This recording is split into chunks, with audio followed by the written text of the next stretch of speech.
పెళ్ళైనా పండగైనా వేడుక ఏదైనా పట్టుచీరల ప్రత్యేక వేదిక వారాహి సిల్క్స్. నమస్తే, వెల్కమ్ టు సుమన్ టీవీ. నేను పద్మిని. ప్రస్తుతంతో పాటు ప్రముఖ ఆధ్యాత్మికవేత్త, వాస్తు జ్యోతిష పండితులు, లలిత ఉపాసకులు, వాస్తు జ్యోతిష శిక్షణ నిపుణులు బ్రహ్మశ్రీ నానాజీ పట్నాయక్ గారు మనతో పాటు ఉన్నారు. మాట్లాడదాం. నమస్తే సార్. శ్రీమాత్రే నమః. ఏ నక్షత్రం వాళ్ళు ఏ క్షేత్రాన్ని దర్శించుకోవాలి, అలాగే నిత్య దైనందిన జీవితంలో వాళ్ళు రెగ్యులర్ గా చేసుకోవాల్సినటువంటి నామాలు గాని, పూజ గాని ఏం చేసుకుంటే పూర్వజన్మ పాపం అనేది పరిపక్వం అవుతుంది అనేది చాలా అద్భుతంగా వివరిస్తారు. ఇక మృగశిర నక్షత్రం వీరికి ఎట్లా సార్, వీరి జీవితం మారాలి అని అంటే ఎటువంటి మరి విధి విధానాల్ని ఖచ్చితంగా పాటించాల్సి ఉంటుంది సార్? తప్పకుండా అండి. మృగశిర నక్షత్రానికి అధిపతి కుజుడు. మృగశిర నక్షత్రం 2 పాదాలు వృషభ రాశిలో ఉంటే మరొక 2 పాదాలు మిథున రాశిలో ఉంటాయి. మరి ఈ నక్షత్ర జాతకులు ఏ దేవతారాధన చేయాలి, ఎటువంటి విషయాల పట్ల వీళ్ళు జాగ్రత్త వహించాలి, వీళ్ళ తత్వం ఏమిటి, వీళ్ళ క్షేత్రానికి వీళ్ళు అక్కడ ఎటువంటి పరిహార మార్గం చేసుకుంటే బాగుంటుంది అనేటువంటి అంశాలు చెప్తుంది నేనైనప్పటికీ చెప్పిస్తుంది సాక్షాత్ లలితా అమ్మవారిగా భావిస్తూ ఆ లలితాంబిక అమ్మవారి యొక్క అనుగ్రహం ఈ మృగశిర నక్షత్ర జాతకులకు పరిపూర్ణంగా కలగాలని మనస్ఫూర్తిగా కోరుకుంటూ, ఇక్కడ ఈ కుజుడు అధిపతి అయినందుకు మీరు ఎనీ మృగశిర నక్షత్ర జాతకులు చూడండి, లోపల ఒక ఫైర్లా ఉంటుంది వీళ్ళ తత్వం. అందులోని ఇప్పుడు 4 పాదాలు డివైడ్ చేసుకుంటే జనరల్గా మృగశిర నక్షత్రం వాళ్ళు వెళ్ళవలసినటువంటి క్షేత్రం ఏమిటి అని చెప్పి చూసుకుంటే 2 పాదాల వాళ్ళేమో తిరుపతికి వెళ్తుండాలి, మరో 2 పాదాల వాళ్ళు కాళికా అమ్మవారి టెంపుల్స్కి వెళ్తే చాలా మంచిది. ఏ 2 పాదాల వాళ్ళు? ఫస్ట్ 2 పాదాల వాళ్ళేమో తిరుపతి, నెక్స్ట్ 2 పాదాల వాళ్ళు కాళికా అమ్మవారి ఆలయాలకి. అయితే వీళ్ళకి ఎప్పుడు కూడా ఒక ఫైర్, ఒక స్పీడ్. అయితే అందులో 1-2 పాదాల వాళ్ళకి ఎక్కువగా కోరికలు ఎక్కువగా ఉంటాయి, డిజైర్స్ ఎక్కువగా ఉంటాయి. 3-4 పాదాల వాళ్ళు ఏంటంటే అందులో 1వ పాదం వాళ్ళు కోరికతో పాటు అడ్మినిస్ట్రేషన్ తత్వాలు ఎక్కువగా ఉంటాయి. వీళ్ళు ఏ టెంపుల్కి వెళ్ళి అంటే ఇప్పుడు మనం చెప్పుకున్న క్షేత్రానికి వెళ్ళినప్పుడు అక్కడ కుంకుమార్చన చేయించుకోవడం చాలా బాగా కలిసి వస్తుంది మృగశిర నక్షత్రం వారికి. అందులో 1వ పాదం వాళ్ళు కుంకుమ నీటిని గనక అక్కడ క్షేత్రానికి వెళ్ళి అక్కడ సూర్యభగవానుడు కనుక అర్ఘ్యం వదిలితే 1వ పాదం వారికి బాగా కలిసి వస్తుంది. 2వ పాదం వారికి బిల్వపత్రము లేదా తులసి నీళ్ళతో అభిషేకం కనుక చేసినట్లయితే ఖచ్చితంగా బాగుంటుంది. అదేవిధంగా 2వ పాదం వారు క్షేత్రాలకు వెళ్ళి అక్కడ ఏదైనా దానం ఇవ్వాలి, గుర్తుపెట్టుకోండి 2వ పాదం వారు. 3వ పాదం వారు అక్కడికి వెళ్ళి ఏదైనా రెగ్యులర్గా వింటూ ఉండడం చేస్తూ ఉండాలి, అమ్మవారికి సంబంధించింది కావచ్చు ఏదైనా కానీ. అయితే వీళ్ళందరూ కూడా ఇందులో ముఖ్యంగా 3-4 పాదాల వాళ్ళు అమ్మవారికి సంబంధించింది వింటే చాలా మంచిది. 1-2 పాదాల వాళ్ళు విష్ణువుకి సంబంధించింది వింటే చాలా మంచిది వీరికి. ఏది మనం ఇందాక చెప్పుకున్నట్టే 1-2 పాదాల వాళ్ళేమో తిరుపతి అనుకుందాం, వెంకటేశ్వర స్వామి క్షేత్రాలు. 3-4 పాదాల వాళ్ళేమో కాళికా అమ్మవారి, మన కలకటా కాళీ ఉంది, చాలా బాగా కలిసి వస్తుంది. అంత దూరం లేని ఇక్కడ మామూలుగా ఇప్పుడు అంత దూరం వెళ్ళలేము అని అనుకుంటే దగ్గరలో ఉండే కాళికా అమ్మవారి ఆలయానికి వెళ్ళవచ్చు. ప్రధానంగా అయితే కాలికటాలో ఉన్నట్టు. ఎగ్జాక్ట్లీ. అయితే 1-2 పాదాల వారికి 3-4 పాదాల వారికి ఉండేటువంటి తేడా ఏమిటంటే 3-4 పాదాల వాళ్ళు బాగా ఆర్గ్యూ చేయగలరు, వీళ్ళకి ఆ టాలెంట్ ఉంటుంది. అంటే 3-4 పాదాల వాళ్ళు కొంచెం గట్టిగా ఆర్గ్యూ చేయగలుగుతారు, వీళ్ళ వాయిస్లో కూడా తేడా ఉంటుందండి. మీరు 4 మనుషులను తీసుకొచ్చి 1-2-3-4 పాదాల వాళ్ళు తీసుకొస్తే 3-4 పాదాల వాళ్ళ యొక్క వాయిస్లో స్ట్రాంగ్నెస్ ఎక్కువగా ఉంటుంది. మీరు గమనించండి కావాలంటే, ఇప్పుడు 1-2 పాదాల వాళ్ళకంటే కూడా 3-4 పాదాల వాళ్ళ యొక్క మదర్ వెరీ స్ట్రాంగ్గా ఉంటుంది. అట్లాగే 1-2 పాదాల వాళ్ళ యొక్క సిబ్లింగ్ కొంచెం కంఫర్ట్ లెవెల్స్లో ఉంటే 3-4 పాదాల వాళ్ళ యొక్క సిబ్లింగ్స్ కూడా కొంత స్ట్రెస్ ఎక్కువ చూస్తూ ఉంటారు. ఇది పర్టికులర్గా 1-2-3-4 పాదాలకు ఉండేటువంటి తేడా. అయితే ఇందులో 1వ పాదం చాలా అడ్మినిస్ట్రేషన్ క్వాలిటీస్ చాలా ఎక్కువగా ఉంటాయి, చాలా టెంపర్గా ఉంటారు, నాకు ఇది అవ్వాలని పట్టుదల చాలా ఎక్కువగా ఉంటుంది. వీరు ఎంత సూర్య నమస్కారాలు చేస్తూ ఉంటే దానివల్ల వచ్చే నెగటివ్స్ తగ్గుతాయి. ఇప్పుడు ఎలా ఉంటుందంటే నడిచినంత కాలం బాగుంటుంది మనం హైపర్గా ఉన్నప్పుడు, మనకి టైం బాగాలేనప్పుడు ఆ హైపరే ఏందా ఇట్లా నడుస్తున్నాడు తీసేయండి అంట. సో నడిచినంతకాలం చాలా బాగుంటుంది అది.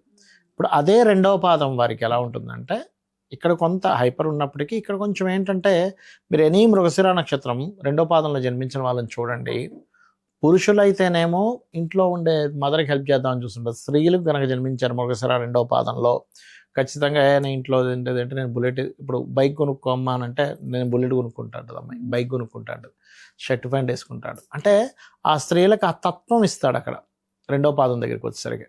3వ పాదం లగ్జరీ లైఫ్ బాగా ఇష్టపడతారు. 4వ పాదం వాళ్ళు కొంచెం లైఫ్లో చాలా హడ్డుల్స్ కూడా చూస్తారు. బట్ వాళ్ళకి 4th హౌస్ కనుక బాగున్నట్లయితే ల్యాండ్స్ మీద కూడా కలిసి వస్తుంది 4వ పాదం వారికి. బట్ కొంచెం ఎక్కువ హడ్డుల్స్ చూస్తారు 4వ పాదం వారు. ఇక ఈ 4 పాదాల వాళ్ళకి కూడా బాగా కలిసి వచ్చేది ఏంటి ఉదయం నిద్రలేచిన వెంటనే మృగశిర నక్షత్రం వాళ్ళు సుబ్రహ్మణ్యేశ్వర స్వామిని ఆరాధించాలి. ఓకే. ఒకటి. రెండవది ఏమిటి అంటే ఇక్కడ ఈ 4 పాదాల వాళ్ళకి కూడా కుంకుమ అర్చన అనేటువంటిది కంపల్సరీ పెట్టుకోవాలి. ఇంట్లో కూడా ఇంట్లో కూడా అమ్మవారిది ఏదైనా చేస్తున్నారు కుంకుమార్చన చేయడం. ఏమంటే మరి వెంకటేశ్వర స్వామి ఆలయానికి వెళ్తుంటే వెంకటేశ్వర స్వామి పాదాల మీద చేసుకోవచ్చు కుంకుమార్చన అనేటువంటిది, అవి చేసుకోవచ్చు. అయితే ఈ మృగశిర నక్షత్ర జాతకులు చిన్నప్పుడు గనక వీళ్ళకి కుజుడు గనక పాడైతే మనం చూస్తూ ఉంటాం చూడండి, మంచం మీద పెట్టామండి చిన్న పిల్లలు ఇలా పడిపోయాడు అంటుంటారు. అలాగ పడిపోవడాలు దెబ్బలు తగలడాలు ఇవి ఎక్కువ అవుతాయి. ఎందుకంటే పుట్టింది కుజ నక్షత్రం మృగశిర అంటే. వీళ్ళకి కుజుడు 7 సంవత్సరాలు ఉంటాయి. ఆ 7 yearsలో అది 4గా డివైడ్ అయితే దాదాపుగా 2 సంవత్సరాల దగ్గరలో ఉంటుంది ఒక్కొక్క పాదం. ఈ ఒక్కొక్క పాదం 2 సంవత్సరాలు ఉన్నప్పుడు ఒకటో పాదంలో పుట్టినప్పుడేమో కంప్లీట్ 7.5 years ఉండొచ్చు, కొంచెం తగ్గొచ్చు. రెండో పాదం అయితే ఒక 5.5, 6 years దాకా ఉండొచ్చు. మూడో పాదం అయితే ఒక 4 to 5 years మధ్యలో. నాలుగో పాదం అయితే ఒక 2.5 సంవత్సరాల లోపల 2 సంవత్సరాల లోపల ఉంటుంది. అట్లా ఉంటుంది కదా. అయితే ఇక్కడ నేననేది ఏంటంటే చిన్నప్పుడు మృగశిర నక్షత్ర జాతకుడు పుట్టాడు అంటే ఫస్ట్ మీరు చెక్ చేసుకోవాల్సింది కుజుడు పొజిషన్ ఏంటి. కుజుడు పొజిషన్ బాగాలేదు. ఇవాళ రేపు నేను మొన్న ఏదో ఒక వీడియోలో చూసా, ఒక తల్లి ఈ పిల్లడు నిలబడి టప్పని వెనకబడిపోగానే దెబ్బ తగిలింది తలకి. అప్పుడు వెంటనే ఆ తల్లికి ఏం ఐడియా వచ్చిందంటే ఒక బ్యాగ్ లాంటిది ఇలా కుట్టింది, వెనకాతలో ఒక తలగడలా ఉంటుంది చాలా లైట్ వెయిట్తో. అటు పడిపోయినా సరే ఏం కాదు, ఎందుకంటే తలకి ఎక్కువ దెబ్బలు తగులుతాయి మృగశిర నక్షత్రం వారికి. తలలు దెబ్బలు తగలడం, భుజాలు దెబ్బలు తగలడం జరుగుతూ ఉంటుంది. కాబట్టి చిన్నప్పుడు ఇది చెక్ చేసుకోవాలి. సో వీళ్ళకి దశా సిస్టమ్ కూడా చూసుకుంటే మృగశిరలో పుట్టారు, ఫస్ట్ కుజ దశ, దాని తర్వాత రాహు, దాని తర్వాత గురువు శని వరుసగా వస్తాయి. కాబట్టి ఇప్పుడు వీళ్ళకి చిన్నప్పుడు ఒక 5-6 ఏళ్ల వయసులో అయిపోయింది కుజ దశ, కానీ తర్వాత అంతా ఎడ్యుకేషన్ అంతా రాహు రూల్ చేస్తారు. సో ఎవరికైనా రాహు దశ నడుస్తుంది, పిల్లడు చదవట్లేదు అంటే మీరు ఫస్ట్ అక్కడ అబ్జర్వ్ చేయాల్సింది, ఓకే రాహు ఏ పొజిషన్లో ఉన్నాడు, ఎడ్యుకేషన్ నెగేటింగ్ హౌస్లో ఏమైనా ఉన్నాడా, అప్పుడు ఏం చేయాలి, దుర్గా ఆరాధన చేయించాలి అబ్బాయితో. వీటితో పాటు అంటే ఈ క్షేత్రానికి వెళ్ళడం ఇవన్నీ మనం చెప్పుకున్నాం కదా.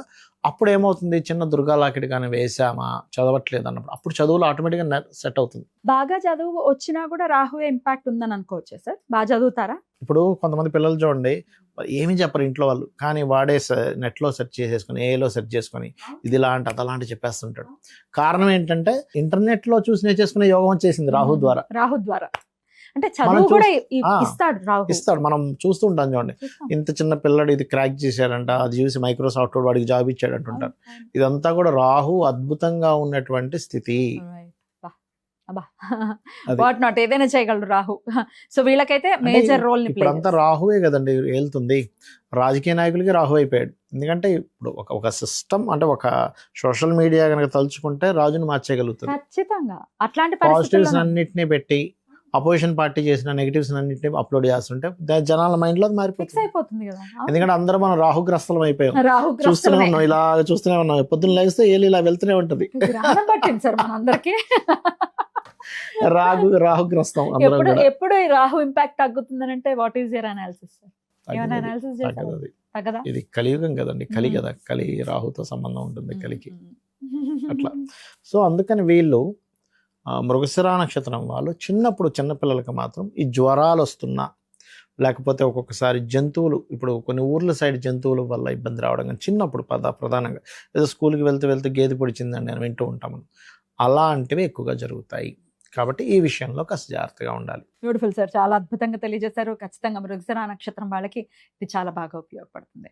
కృతజ్ఞతలు సార్. ఇక నెక్స్ట్ వీడియోలో ఆరుద్ర నక్షత్రం గురించి తెలుసుకుందాం. Thank you sir. నమస్తే. శ్రీమాత్రే నమః.